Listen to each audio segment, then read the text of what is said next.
Welcome, everybody. Look at all these smiling faces. Good to see you, Hannah. Good to see you, Dawn. Eugene, welcome. Put your cameras on. I love to see your faces. So we've got some awesome stuff for you today. We've got another walkthrough.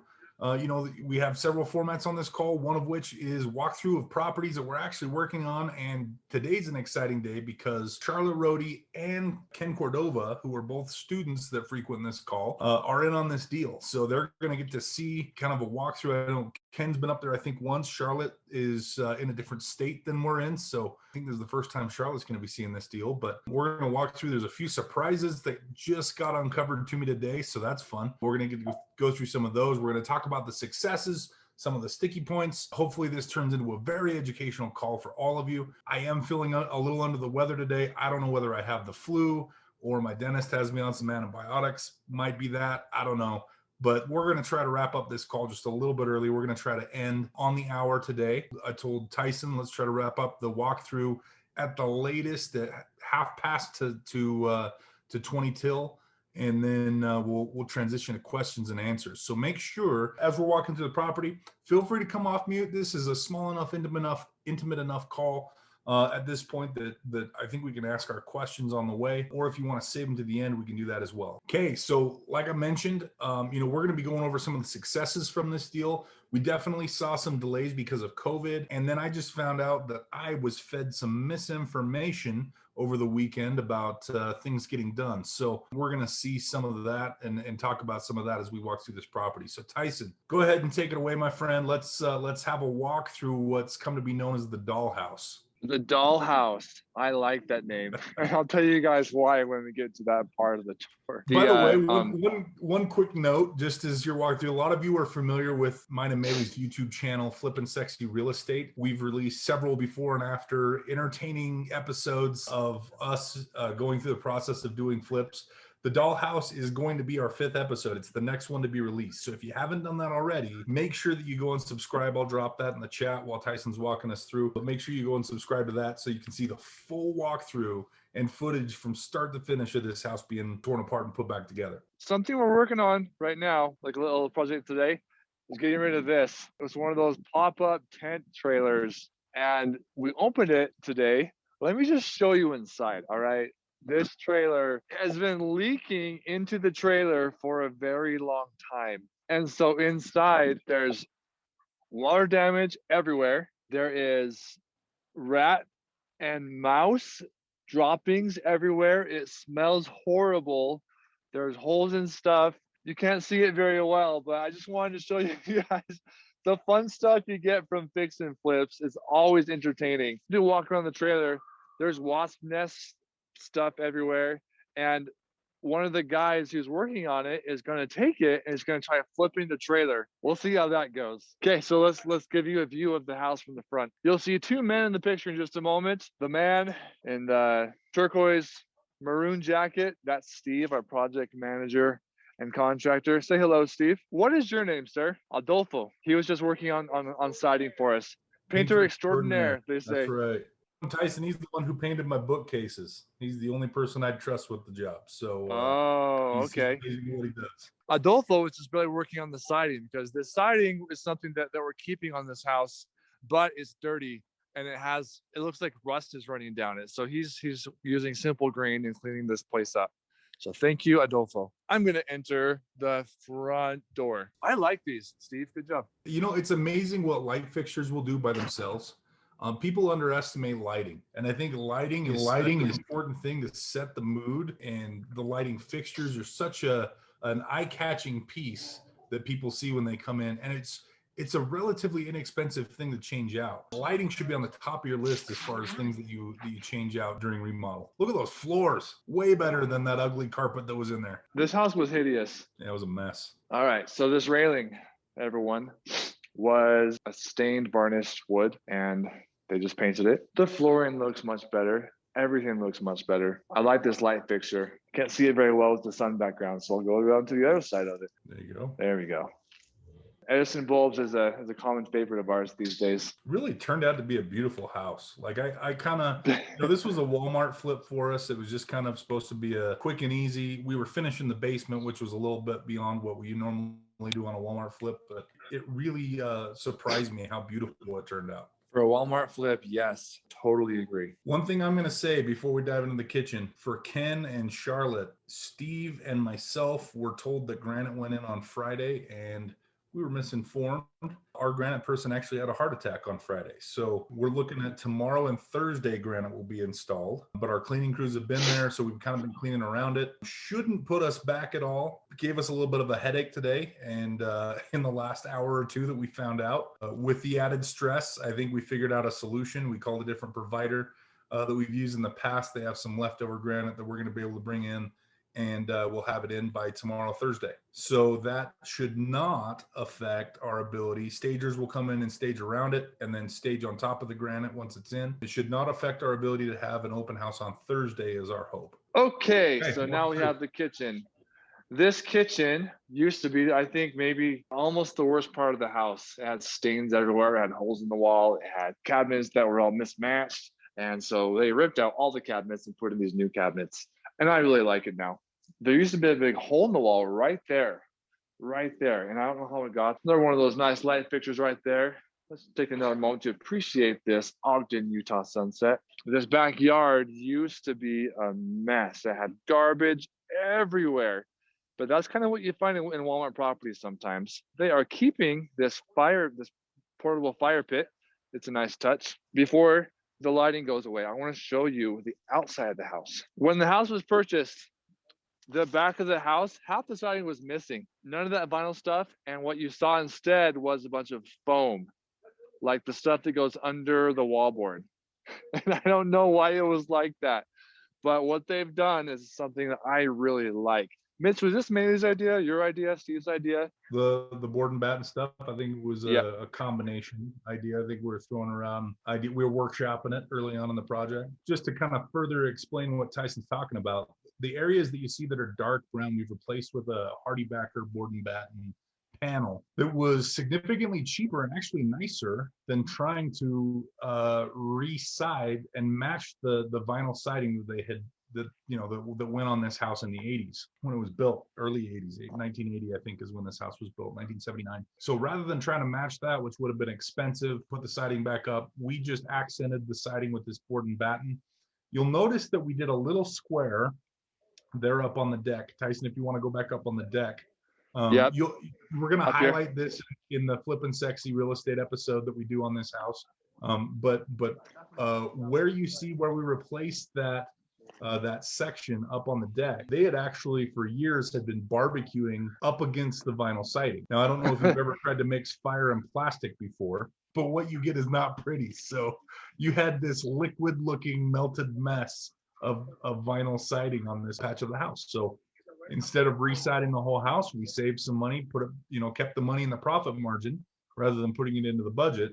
And we just replaced this one section with board and batten. In my opinion, while I'm standing here, because this black is in the middle on the top floor and the outsides of it are the original siding, I think it wraps it up. Charlotte, I'm curious, did you see pictures of this property before?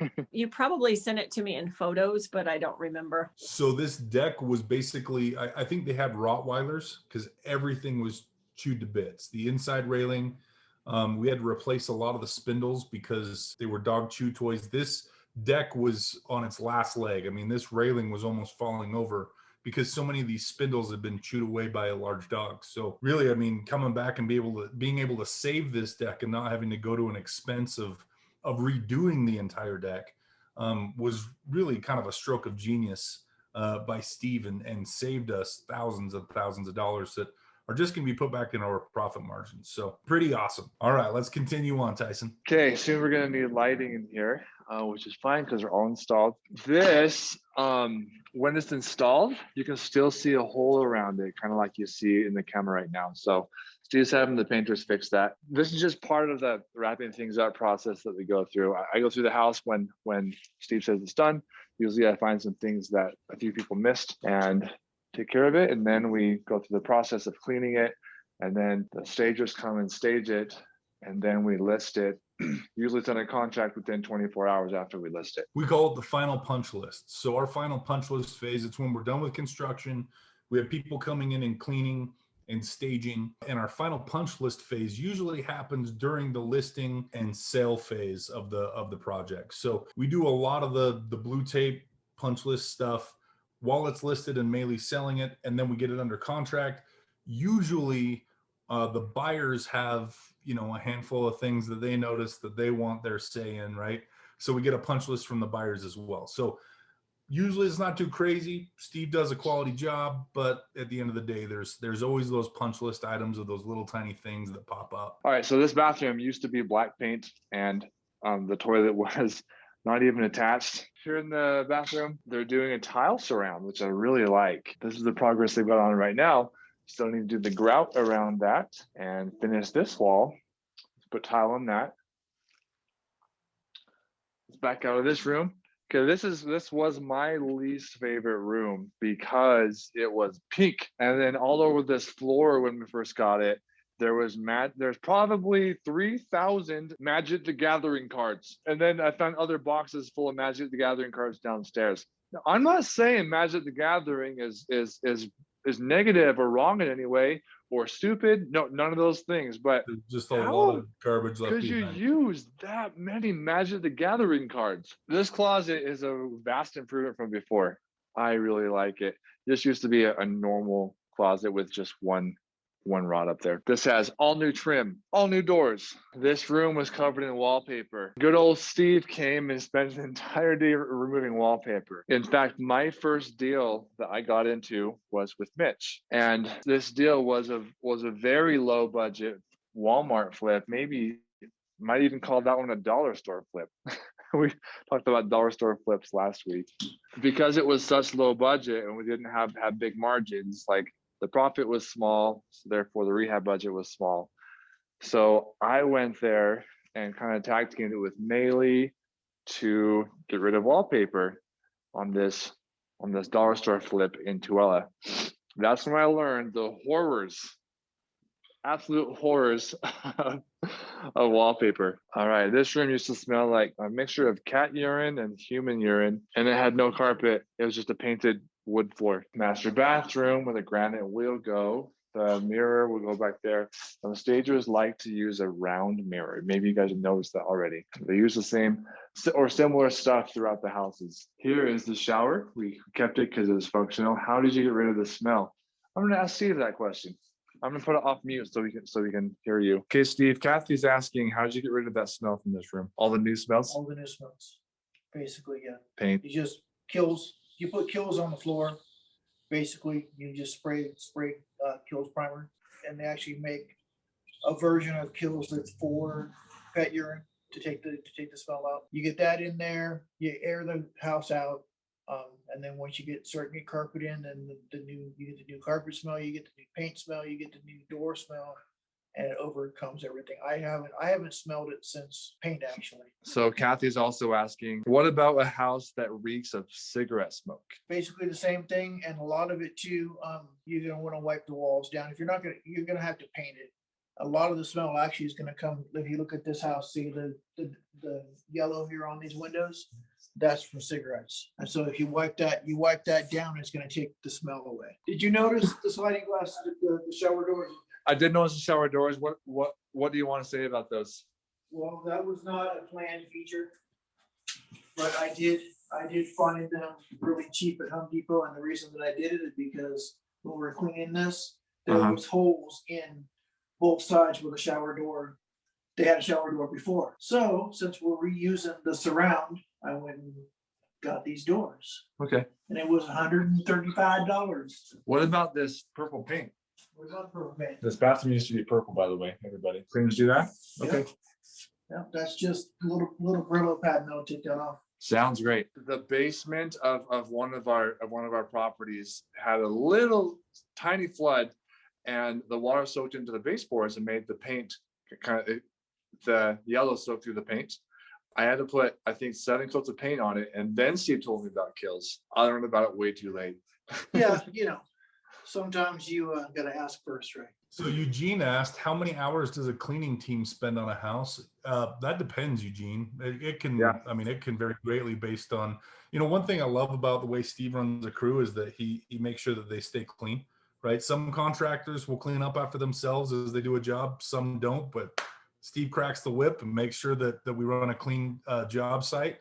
So there's less to do for the cleaners, I think, than maybe your average project manager would have. But a lot of it depends on the condition we get the house in, right? This one is going to be maybe a little bit more than average. One of the ways that I get the contractors to stay as clean as I do is that I tell them, clean up after yourself, because if I do it, it's $500 an hour.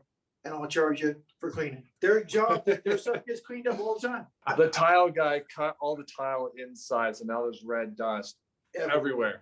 What he did is he cut against this wall right here. Oh, See- this wall? See that? See what's right there? So it's circulated through the whole So house? that's why it's everywhere. Okay, closet. This wasn't changed at all, right, Steve? It's just paint. But see the orange dust? See that dust, everybody? Yeah, you can see it in the camera, right? Well, flipping's fun. There's always adventure. You know, Mitch, Yeah. I think I told you this. The before, beautiful part of this is this flip has still $40,000 in profit in it. So, Yep. We've had delays. I mean, as you guys see, we're even still delayed with the granite. I thought that went in on Friday. Steve and I were both told the granite was going to be there by the end of the day, and we show up today, and it's not there, right? So delays, but and a big part of that, probably the biggest part of that, was COVID. However, the market's been awesome to us, and it's pushed our value, and we're still extremely profitable in this one. I think we originally planned on around 35, and now we're around 40 in profit based on where we're going to list it. No guarantees, obviously, but safe to say that $40,000 in profit is our baseline. because one number is based off of market value, not what we hope happens. And so Mitch, I think it'll be pretty safe to say that getting offers and closings above asking price is the icing on the cake, right? It's the cherry on top, but we're not planning on that happening. You can never count on it. I mean, we talk about in the off-market deals on tap class when we're talking about analyzing our properties, we never count on market appreciation. We always base it off of, because we don't know if it's going to go up or down in the next 4, 5, 6, 7 months. So we always just kind of shoot for what the market's doing right now. And if we get appreciation, great. We always buffer a little bit just in case it goes down. You never count on it. It's always just a bonus. So Aaron Merrill is asking, how much in percentage do you bake into the numbers for mistakes and setbacks? Normally I'll cook in about 10% of our construction budget. So, if we've got a construction budget of $60,000, we'll put between 5 and 10 towards mistakes and setbacks and things like that. Not to mention, so we add that to the upfront construction budget, but not to mention that our ultimate emergency fund, obviously we never want to use it, right? But it's there if we need to. Our ultimate emergency fund is our profit margin, right? So where we had, $35,000, $40,000 going into this in profit margin, that also acts as a slush fund at the end of the day. Worst case scenario, if we need to use it, we can. If we need to dip into it, we can. So really, it would take $50,000 worth of mistakes, to screw up this deal. Which, if you have maybe some problems with contractors and you've got some market depreciation, then it's feasible that could happen. But in the market climate we've been in, it's a little bit unrealistic in today's market. A lot of investors run that part of the numbers differently. Some just give a flat like $5,000 as an oops fund. Some do a percentage as an oops fund. It just depends on the person's experience, preference, and risk tolerance. And then also remember that even beyond that, so our profit margin being our oops slush fund, right, isn't our last defense. Our last defense is how we structure the properties from the get-go. A few weeks ago, we talked about that property in Holiday, Utah, that Wade and I did together, where we were in it for 26 months. Had we not structured that deal correctly, we would have just all lost our money and had to go bankrupt, right? So because that deal was structured correctly, we could turn it into a profitable rental. And now we're selling it and it's a profitable flip again. Real estate doesn't have to be risky. We've got safeties built in every corner, because we know, we got, we got 24 contractors coming in and out of this project. Obviously, we talked about some of the mistakes and mishaps that have happened. that weren't my fault, weren't Tyson's fault, weren't Steve's fault. We had a setback because of coronavirus, and then an additional setback because of medical issues that caused us still not to have our granite that we expected to be in already. So things like that happen. And to be honest with you, they happen more often than not. There's too many moving parts. We're talking about an entire house here. You got to know every flip comes with its own headaches. In fact, I like to joke, I've got some gray in my beard here. I'm 35 years old. Each one of those gray hairs has a fix and flip associated with it. So you're going to have your set of headaches, but it's going to pay off in the end. I want everyone to know that this room is where the creepy dolls came from. And this room used to be a lot bigger. They actually built this wall right there. That used to not be there. This wall used to not be there. This used to be a much bigger room. And this bathroom was changed around. This bedroom used to not really be here. It was kind of here, but a lot smaller. When we got the house, we walked in this room and there was full of junk. We didn't find one useful thing as one of those floor fans. Yeah, so this room, trying to give you guys a good view of it. They changed this room. I think this wall, these two walls used to not be here. It used to be a bigger storage room. There was a question that I saw come in out of curiosity. Where is this house being located? Mitch said Harrisville, Utah. When do you hold that property? If you do use the emergency fund, I don't think we answered that one, Mitch. So when do you hold that property if you do use the emergency fund? I think she's asking, like, at what point, like, what's the threshold for you? So usually as our profit margin starts to approach zero, right? If we're down to where the 5 figures is scarce in our profit margin, meaning we're approaching $10,000, $9,000 in profit, $8,000 in profit, or even approaching zero, or in some extreme cases we're already past zero and we're in the red. That's when we start having those conversations as a partnership. I mentioned at the beginning of this call, Ken is in on this deal, Charlotte's in on this deal. So we're a partnership, right? We're doing this together. My role in the partnership is to make sure that this project gets done as close to on time and on budget as possible, using the strategies that we've used before. So if I'm starting to see that it's, as the project manager, as I'm starting to see that's tipping the other direction, we're going to have kind of an emergency meeting and we're going to talk about what our options are. Do we sell it? Do we cash out and each take $500? Do we want to turn it into a rental and hold it long term, wait for the market to come back, or wait for some appreciation to happen and get our profit out of it while collecting cash flow in the interim, right? So these are all decisions that we get to make because we structure the deal correctly. Okay, a couple more rooms for you guys. This is the laundry room. This room was a dungeon. It seemed to me like a dungeon when we first got the house. Oh, see this insulation board, this foam wall board. This is what was on the outside of the house where that black board and batten is now. This stuff. And so my question was, why did they put this on the outside of the house? Maybe they had leftovers. Maybe they thought it would look good. Yeah, it is the same stuff. The inside and the outside? This room used to not be here either. They framed this in, added an extra storage room, which I really like this. Maybe you guys have heard before, but adequate lighting inside a flip makes it more attractive to the potential buyers. When you don't put enough lighting in there, they go through it and they think, what are they trying to hide? So I think it's excellent that this house has so much good lighting. Except for the garage. Except for the garage. The garage doesn't really matter that much. It's ugly in here, and that's okay. When it comes to, right? This is a low-end flip, right? I mean, we're not going to spend a whole lot of money making in the garage something spectacular in a low-end flip. We might do that in a high-end flip, maybe. Probably not, but maybe, right? But in a low-end flip, we don't even consider it. The garage is the garage. It gets one light bulb and a garage door that works, right? However, we did do stuff to this garage. Mitch, I'm not sure if you remember, but let's see, over here, it's the tape, all the mud and all the tape was in pretty bad shape when we first bought the house. And there were some really big holes right here, holes there. There was some insulation falling out, also a big hole right here. And so they did do some work on this garage just to make it look better, to make it more functional and safe. But that's it for the garage. Steve's laughing. I don't know why he's laughing. He's laughing because he put a high-end Edison bulb in this garage. Nice. Appreciate that. It's an expensive light bulb. Okay, Mitch, I'm done with the property tour. If you wanted to go over anything, and also students, do you have any questions?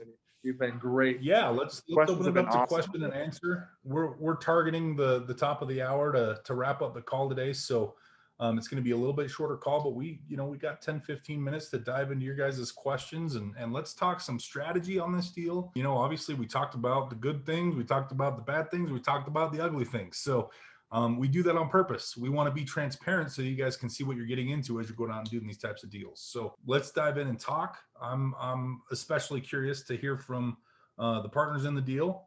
If they have any comments or questions or things they want to bring up, experiences, just feel free to go ahead and come off mute or put your question in the chat, whatever you're most comfortable with, and we'll go from there. In what ways can we join in on your properties? Do you look for private money partners? That is a really good question, Aaron. The answer is yes and yes. And you're going to need to reach out to me directly in order to have a deeper conversation about that. We can have a one-on-one conversation. Do you still have my phone number? Yes, I do. Okay, perfect. If you want to shoot me a text, maybe tomorrow morning, find a time because I'm out after this. I'm going to bed. I'm feeling under the weather. So, but why don't you shoot me a text tomorrow morning? Let's find a time to sync up and we can talk details. Okay, sounds good. The house looks great. I'm it's not going to be ready by Saturday, but it's not. No. it's fine.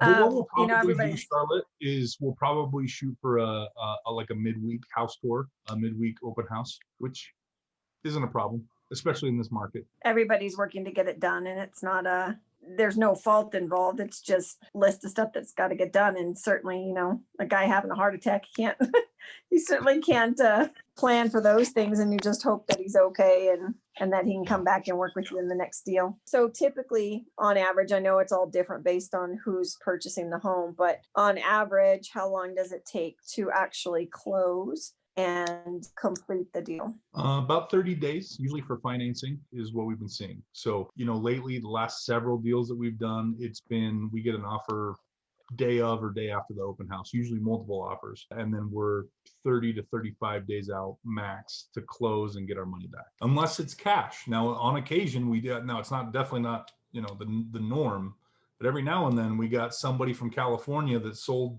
a house that's this same size for $1 million. And they cashed out $500,000 and they can just flat out pay our 3 we're asking for this house, right? So that does happen, but I wouldn't count on it. Right. Okay. The guy who is buying the guy who's buying $39.90, he's paying for half of the purchase price with cash. I just think that's a fun fact. Yeah, that's awesome. And he's out of stater, right? Yep. Most of our buyers have been from out of state, usually California, New York. We've seen some influx from Nevada, Oregon, Washington. So, we're seeing a lot of people moving from out of state, and that's where we're seeing a lot of those big cash offers coming from. This is Don. I wanted to ask you a question about choosing a real estate agent to work with. Now, I live in a coastal community in Northwest Florida. It's kind of spread out, and there's a lot of small cities and towns all along the coast. I'm just wondering if is it going to be okay to pick more than one agent, or you need to just pick one and let that agent handle everything for you? It's kind of a crapshoot with agents, just like it is with contractors. And when you find a good one, you marry them. That's how it works, right? Okay. So Steve and I have an LLC together, and I put a ring on Maylee's finger. That's just that's what you do when you find a good contractor or realtor.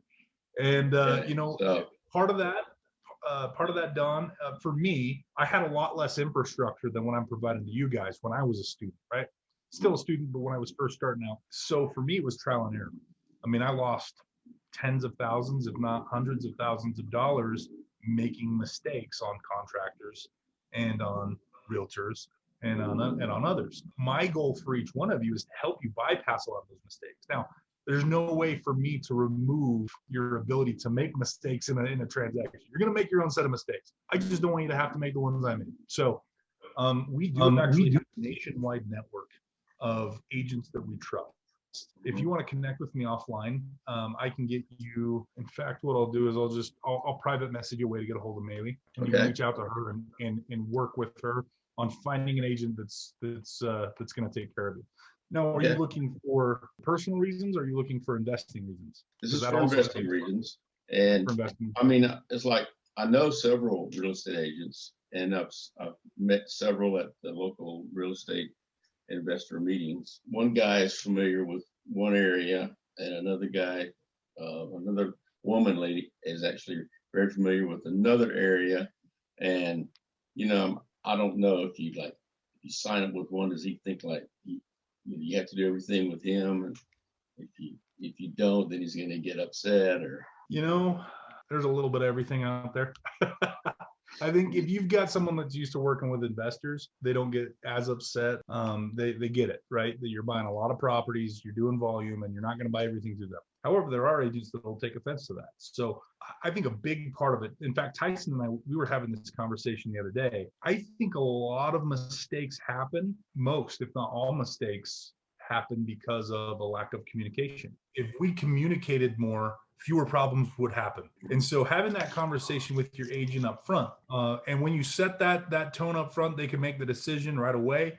Hey, I want to work with this guy, or I don't. No, throw the benefits at them too. Say, hey, look, I'm not one of your normal retail buyers that's just going to buy one house every 20 years.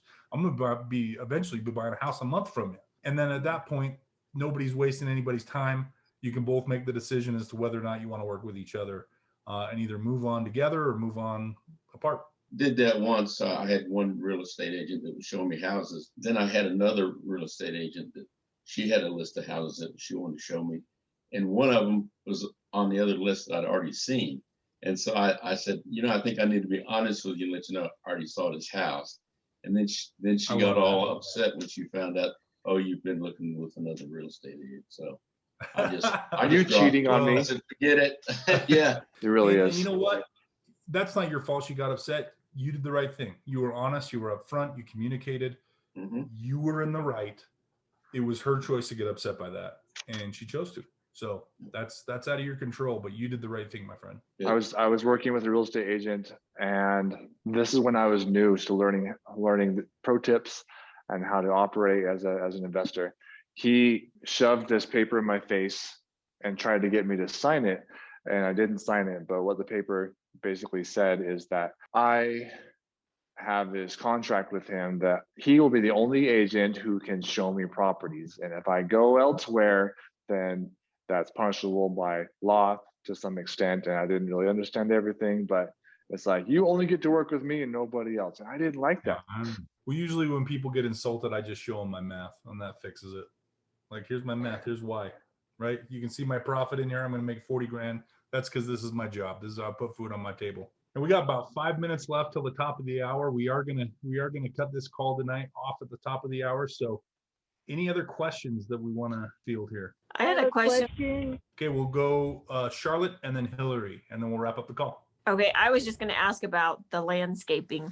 Like, when do you decide to do something with the yard? When do you not do something with the yard? What are your thought processes on that? Yeah, good question, Charlotte. So usually mid-target is where we start worrying about the yard.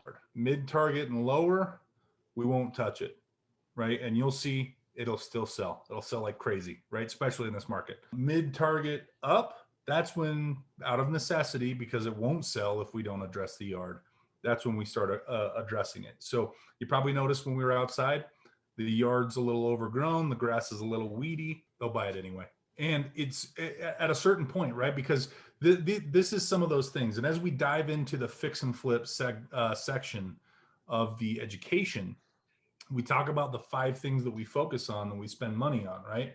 Curb appeal is one of those things that means different things based on the demographic you're working in. We're working in a low end flip.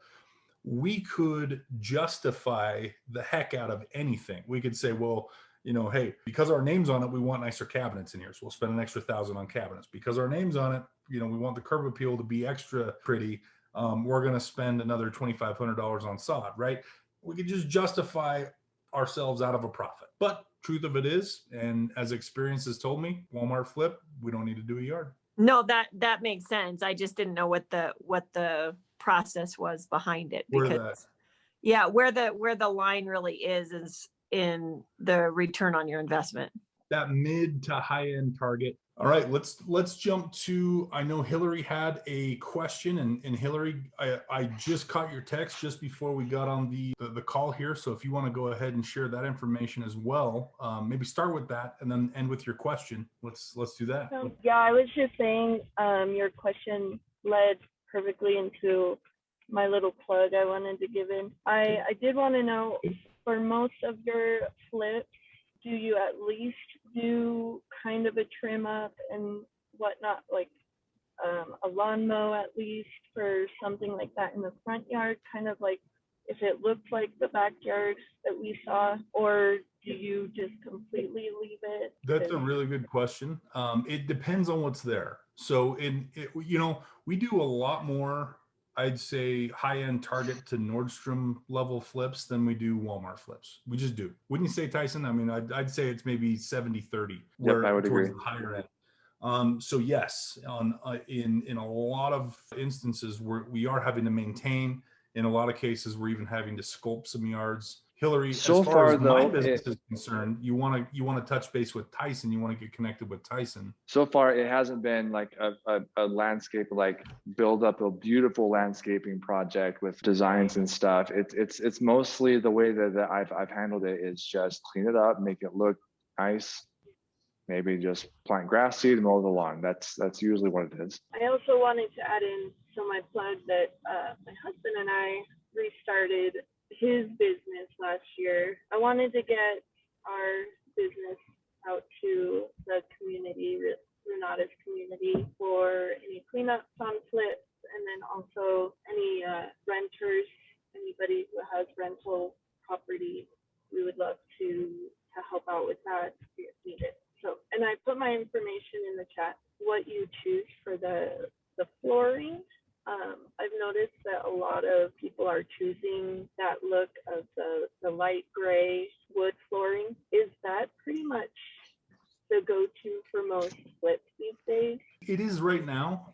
So part of what we do, Hillary, is we use a template, right? I talk about this. One of the modules in our fix and flip class, which by the way can be found on the Flippin' Sexy Real Estate Education channel. Our fix and flip class is about 10 to 12 modules long. One of those modules is about the template that we use. And the way that we structure that template, my template has just been this morphing, evolving thing since I started. And I started by stealing my mentor's template, John O'Neill. I stole his template.